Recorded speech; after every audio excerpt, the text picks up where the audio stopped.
નમસ્કાર મિત્રો, આજે એક સરસ મજાની વાત તમારી સમક્ષ કરવા જઈ રહ્યો છું મિત્રો કે મહાભારતનું પાત્ર દુર્યોધન એટલે કે એને અધર્મ કર્યો છે છતાંય એને સ્વર્ગની પ્રાપ્તિ થઈ છે આ ઉલ્લેખ છે મિત્રો।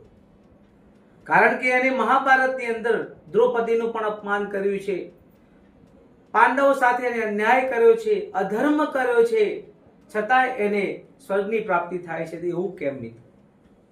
ત્યારે કૃષ્ણ કહે છે કે દુર્યોધન અધર્મી હતો પણ સાથે વીર પણ હતો।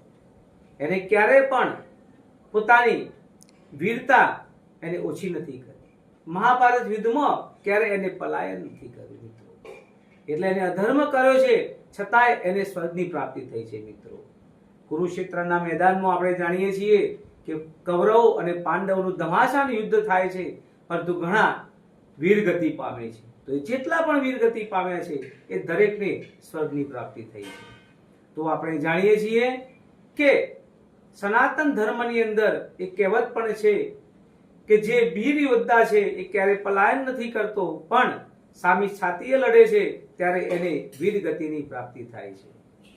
અને શાસ્ત્રોમાં પણ એવું કહેવાઈ ગયું છે કે દુર્યોધન અધર્મી હતો, પણ એ અધર્મના કારણે એણે પોતાના ભાઈઓનો તો સર્વનાશ થઈ ગયો છે, પરંતુ એ અધર્મના કારણે એનો સંસાર પણ બળીને ખાક થઈ ગયો મિત્રો।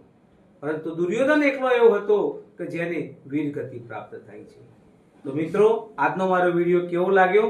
જો સારો લાગ્યો હોય તો શેર કરો, લાઈક કરો અને સબસ્ક્રાઇબ કરો। ધન્યવાદ।